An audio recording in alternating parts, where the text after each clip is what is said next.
Recently, The Boys showrunner Eric Kripke came out and confirmed that the series will be ending with season 5. And to be honest, I wasn't disappointed. I was kind of excited and relieved. Don't get me wrong, I love The Boys, probably one of my favorite comic book TV series ever.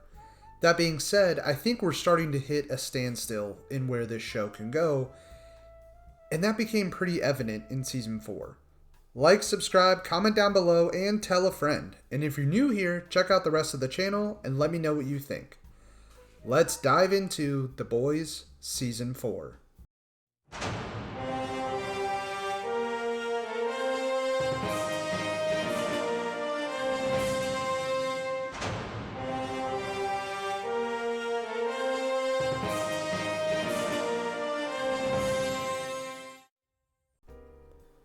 The newest season of The Boys left me feeling more conflicted than any of the previous 3.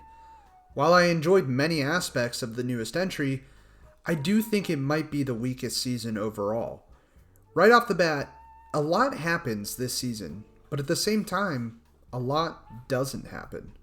There are numerous plot threads introduced, and they just feel like they go nowhere. And the arc of this season really doesn't resolve itself.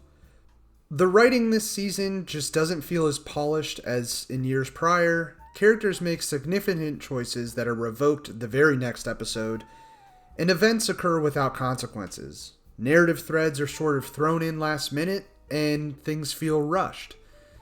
And I've seen this complaint a lot about the political messaging. It doesn't really bother me. I mean, it's been pretty obvious since the beginning that Homelander is sort of an allegory to Trump. But here's the thing that doesn't get talked about a lot. The people in this show and the characters that are supposed to be more left-leaning are just as inept and psychopathic as Homelander is. So I think it's pretty balanced in that respect. Okay, so here's what I liked this season. I really enjoyed Butcher's arc, his return to the old familiar Butcher that we all love. We begin this season with him accepting his inevitable fate while also trying to track down the soup virus he discovered in the post-credits scene in Gen V. He makes amends with Ryan, and toward the end of the season, you think maybe this is Butcher's last hurrah. And then the old diabolical Butcher returns as he murders Newman and makes off with the virus.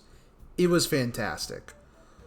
All season, his health declines. He's enamored by hallucinations of Becca and Joe that constantly force him to question his decisions, and he continues to teeter back and forth between giving up or pushing on. And in the end, he shows off his true nature, the unlikable but necessary bludgeon that the world needs to put the soups in their place. I will say though, I thought the episode of him being bedridden was handled sort of poorly. It felt really out of place. Clearly he is deteriorating, but he was bedridden, waiting for death, one whole episode, and then he's back like nothing ever happened the very next. And that actually happens quite a bit this season. I think it's the biggest narrative issue of this entire run. And I'll get to that in a minute. A-Train came out of nowhere this season for me. I've always kind of gone back and forth on his character. I like him sometimes, I hate him sometimes. But in season 4, I loved him. He decides to finally take a stand and do what's right as he assists the boys on multiple occasions, and at one point even saving Huey's life. Homelander's arc was as good as it always is. He's becoming so unhinged at this point.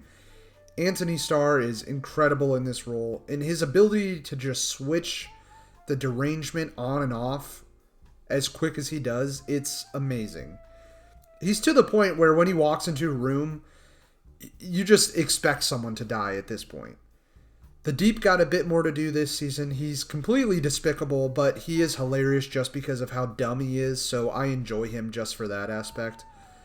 I thought his relationship with Sister Sage was fun, and the inclusion of Sister Sage was enjoyable, especially after learning that she finds him repulsive under normal circumstances.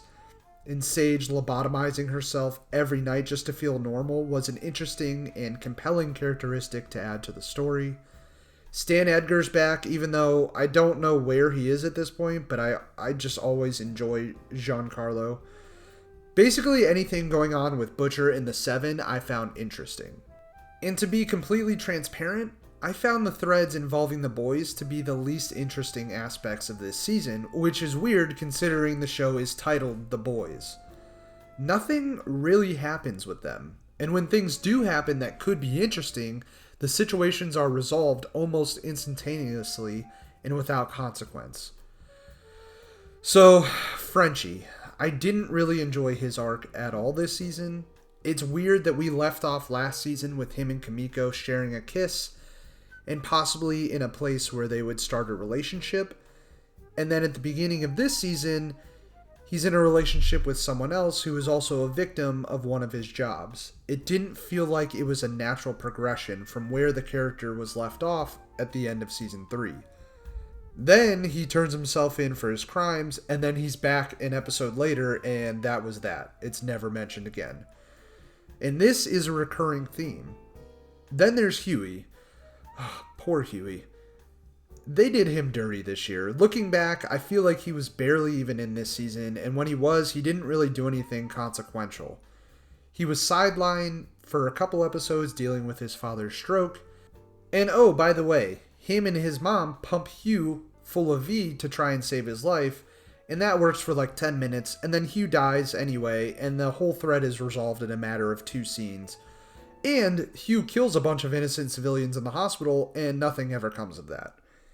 Annie will always be interesting, mainly because of the trauma of her past and her relationship with her volatile mother, and her status as the opposing icon to Homelander and his followers.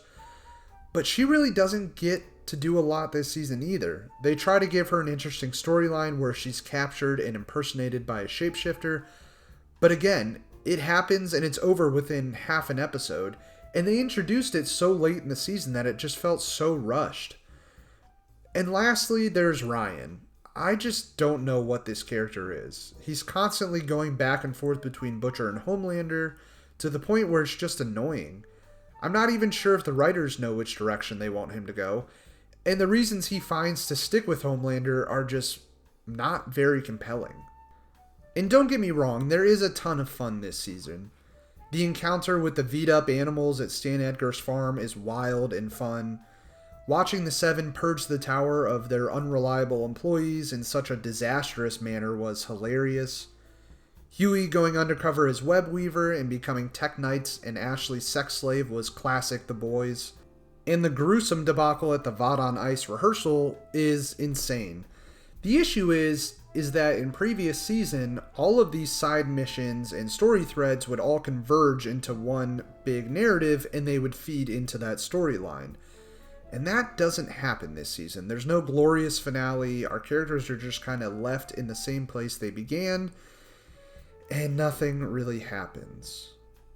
It seems like this season the writers had too many ideas, and they didn't want to scrap any of them, so the compromise was to shorten the length of those individual character plots and force all of them into one 8-episode season, and it doesn't mesh well together. It really sucks because I was really looking forward to this season. Season 3 was probably my favorite of this series thus far, but after Season 4 ended, I realized that maybe we have sort of hit a wall on where this show can go. Butcher can only chase his revenge on Homelander for so long before one of them meets their inevitable demise, and at this point it's just exhausting. We're sort of rinsing and repeating, and a lot of the stories of these characters are worse for it. I wouldn't consider Season 4 downright terrible, but I think it has become even more clear once it wrapped that ending the series after Season 5 is probably the right choice.